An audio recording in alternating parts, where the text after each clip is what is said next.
Daf Yomi Tractate, Bava Metzia, page 68b, top of the page with the words Amar Abaye, Kapal, Batal, etc.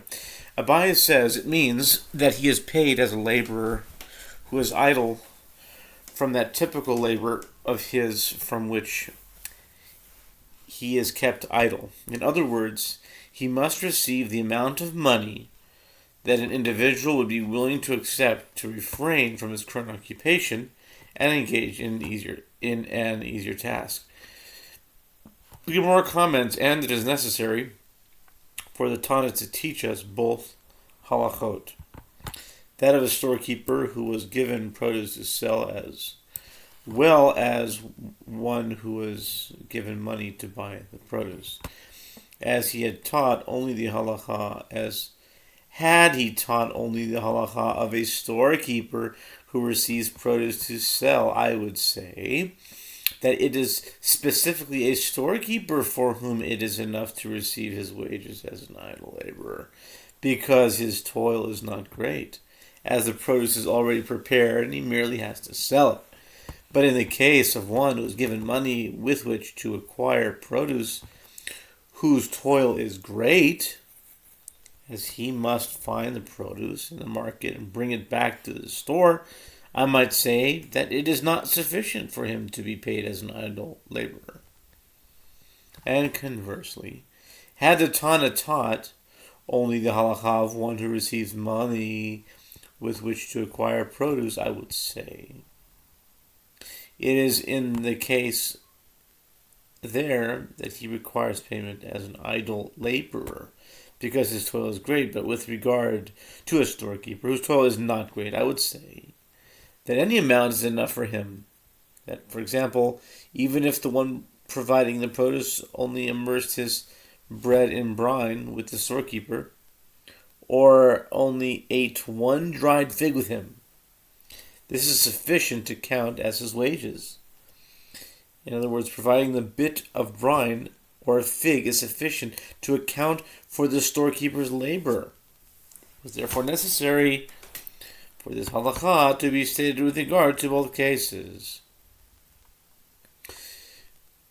Parenthetically, the Gemara lists the terms kama, ize, v'tarnagolin, ma'alan, siman. It says siman, mnemonic, and it's in this form. It's how many goats and chickens we add. This constitutes a mnemonic device for the following discussions. Okay. Tana Rabbanan, the Mishnah. The Mishnah teaches that one may not enter into a joint venture with a storekeeper unless he gives him wages. Tana Rabbanan, the sages taught in a Braita.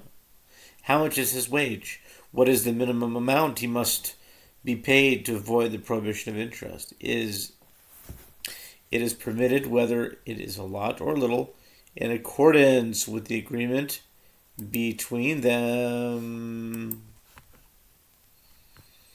This is the statement of Rabbi Meir. Rabbi Yehuda says, even if he only immersed his bread and brine with him, or only ate one dried fig with him, this is sufficient for his wage.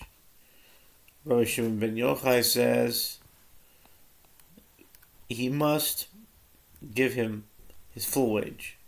In other words, as a laborer.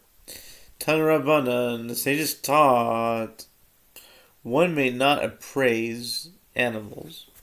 In other words, one may not give his animals to someone else to raise after appraising their worth in exchange for half the profits.